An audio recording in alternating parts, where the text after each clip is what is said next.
over time as we squeeze Russia's access to finances and technology for strategic sectors of its economy and degrade its industrial capacity for years to come.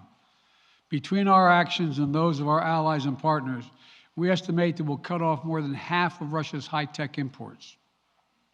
It will strike a blow to their ability to continue to modernize their military. It will degrade their aerospace industry, including their space program. It will hurt their ability to build ships, reducing their ability to compete economically. And it will be a major hit to Putin's long-term strategic ambitions.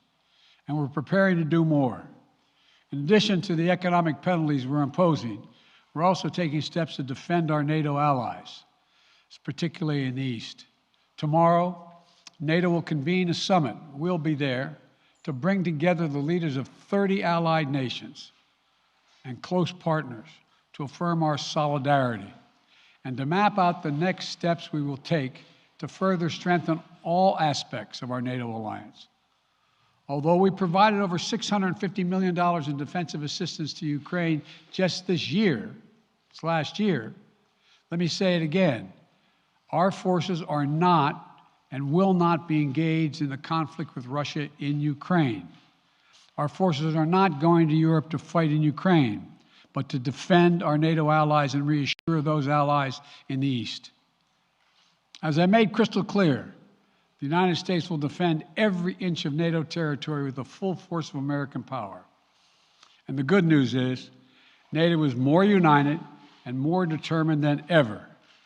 There is no doubt that the United States and every NATO ally will meet our Article 5 commitments, which says that an attack on one is an attack on all.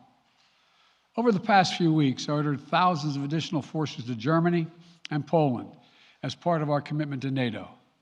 On Tuesday, in response to Russia's aggressive action, including its troop presence in Belarus and the Black Sea, I've authorized the deployment of ground and air forces already stationed in Europe to NATO's eastern flank allies, Estonia, Latvia, Lithuania, Poland, and Romania.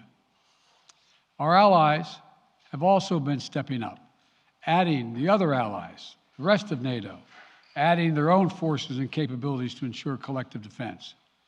And today, within hours of Russia's unleashing its assault, NATO came together and authorized and activated an activation of response plans.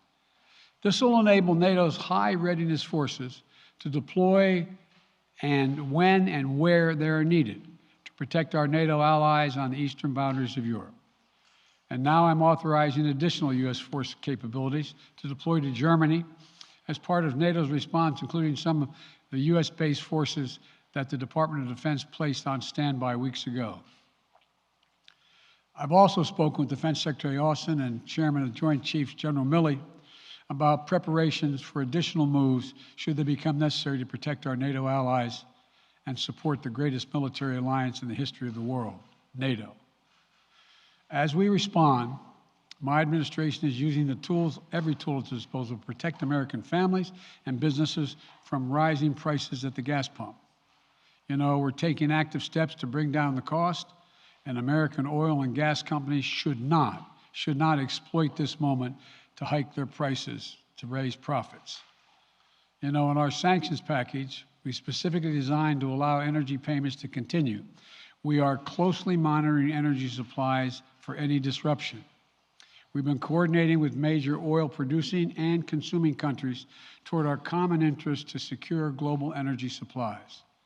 We are actively working with countries around the world to elevate collective release from the strategic petroleum reserves of major energy-consuming countries.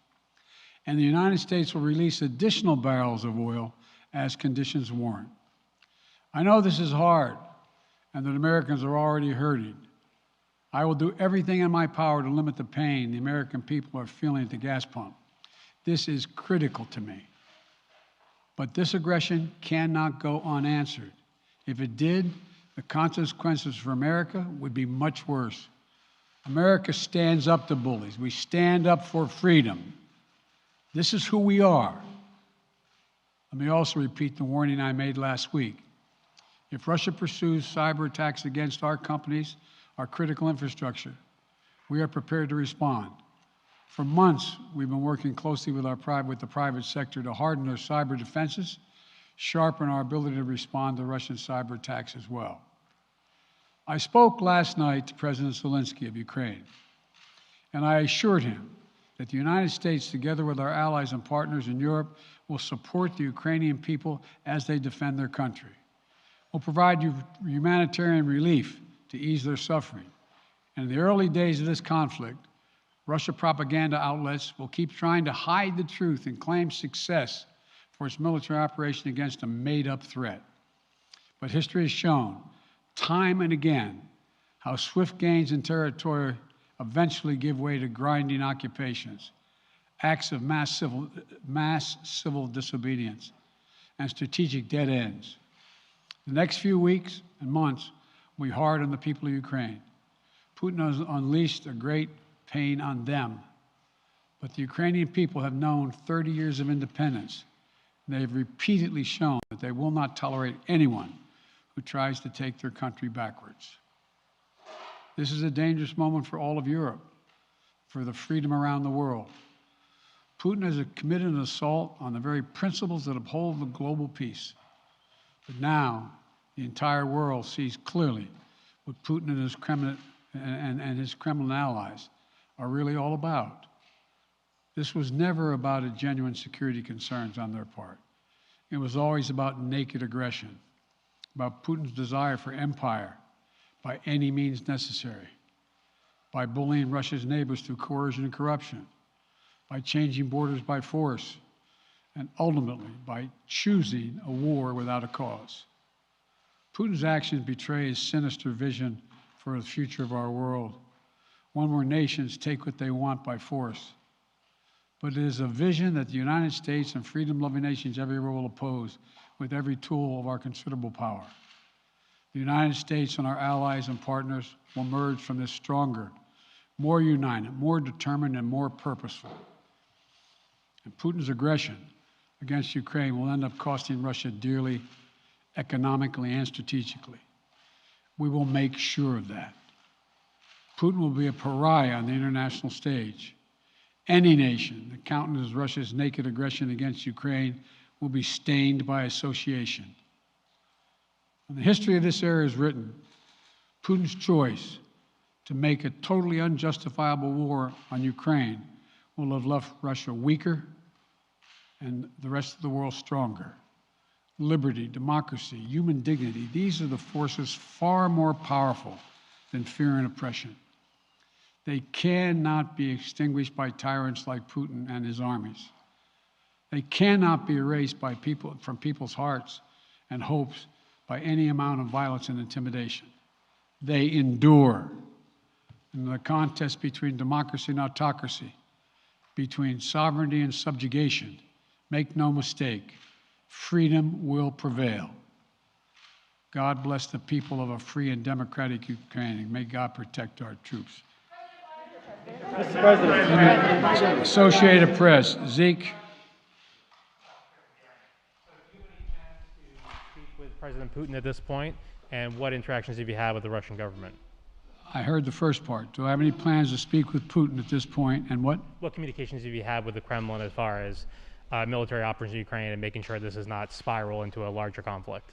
Well, it's a large conflict already. The way we're going to ensure it's not going to aspire to a larger conflict is by providing all the forces needed in the Eastern European nations that are members of NATO. NATO is more united than it's ever been, and I have no plans to talk with Putin. Wall Street Journal, Tarina. Mr. President, you didn't mention SWIFT in your sanctions that you announced. Is there a reason why the U.S. Isn't doing that? Is there a disagreement among allies regarding SWIFT and whether Russia should be allowed to be a part of it? The sanctions that we've proposed on all their banks have of equal consequence, maybe more consequence than SWIFT, number one. Number two, it is always an option, but right now that's not the position that the rest of Europe wishes to take. Cecilia Vega, ABC. Sir, sanctions clearly have not been enough to deter Vladimir Putin to this point. What is going to stop him? How and when does this end? And do you see him trying to go beyond Ukraine? And a second question I'll just give to you now. This statement that he gave last night, the threat that he gave, the West will face consequences greater than any you have faced in history. Is he threatening a nuclear strike? I have no idea what he's threatening. I know what he has done, number one. And number two, no one expected the sanctions to prevent anything from happening. It has to show, this is going to take time, and we have to show resolve so he knows what's coming. And so the people of Russia know what he's brought on them. That's what this is all about. This is going to take time. It's not going to occur. He's going to say, oh my God, these sanctions are coming, I'm going to stand down. He's going to test the resolve of the West to see if we stay together, and we will. We will, and it will impose significant costs on him. Will he go beyond Ukraine, sir? Do you see him going beyond? Yes. Two topics, just really quick. First, markets are down and gas prices are up. I know you always stress the difference between Wall Street and Main Street, but everybody seems to be in for some economic pain. How economically painful is it going to get for people in this country? And I do have one more question. First of all, there's no doubt that when a major nuclear power attacks and invades another country, that the world is going to respond, and markets can respond all over the world. So there's no doubt about that, number one. Number two, the notion that this is going to last for a long time is highly unlikely as long as we continue to stay resolved in imposing the sanctions we're going to impose on Russia, period. What's the next question? I'm sorry. The next question is, did you underestimate Putin, and would you still describe him the way that you did in the summer as a worthy adversary? At the time, he was, I made it clear, as an adversary, and I said he was worthy. I didn't underestimate him. And I've read most of everything he's written. Did you read the, I shouldn't, I'm not being a wise guy. You heard the speech he made, almost an hour's worth of speeches, why he was going into Ukraine. He has much larger ambitions in Ukraine. He wants to, in fact, reestablish the former Soviet Union. That's what this is about. And I think that his ambitions are completely contrary to the place where the rest of the world has arrived. You're confident that these devastating sanctions are going to be as devastating as Russian missiles and bullets and tanks? Yes, Russian bullets, missiles, and tanks in Ukraine. Yes, I am. Thank you, President Biden. If sanctions cannot stop President Putin, what penalty can? I didn't say sanctions couldn't stop him.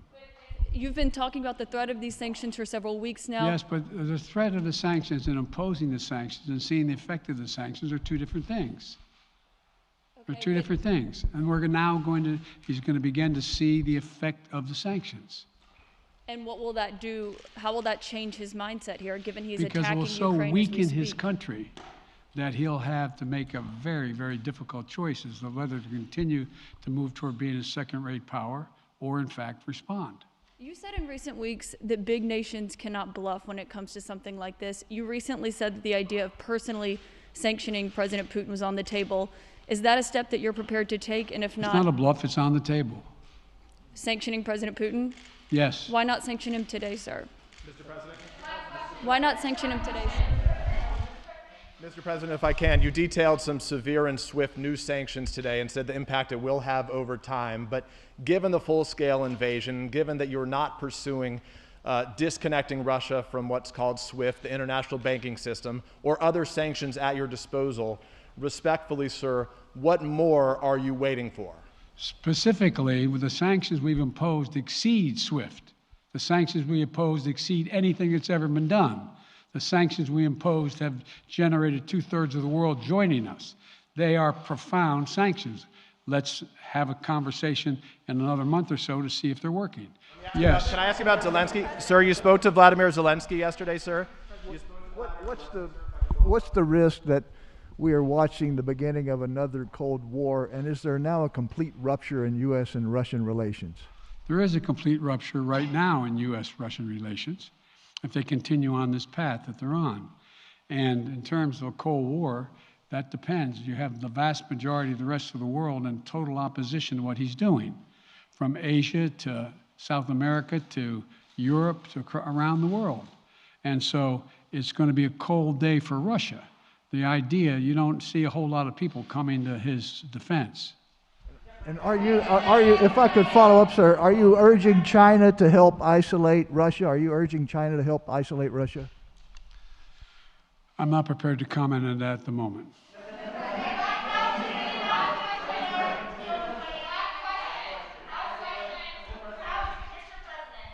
Wait, no. Yeah. No. He's had his hand up a long time. Thank you, Mr. President. How concerned are you that Putin wants to go beyond Ukraine into other countries, and the U.S. will have to get involved if he moves into NATO countries? Well, if he did move into NATO countries, he will be involved. We will be involved. The only thing that I'm convinced of is if we don't stop now, he'll be emboldened. If we don't move against him now with these significant sanctions, he will be emboldened. And look, well, anyway. And can you talk anything more about your conversation? Mr. President. Why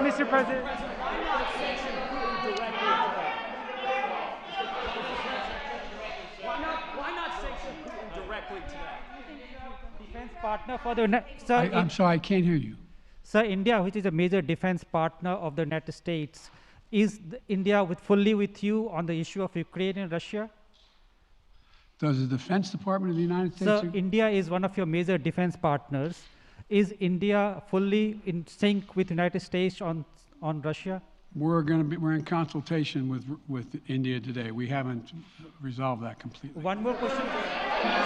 Okay, thank you all very much. Thank you. Mr. President,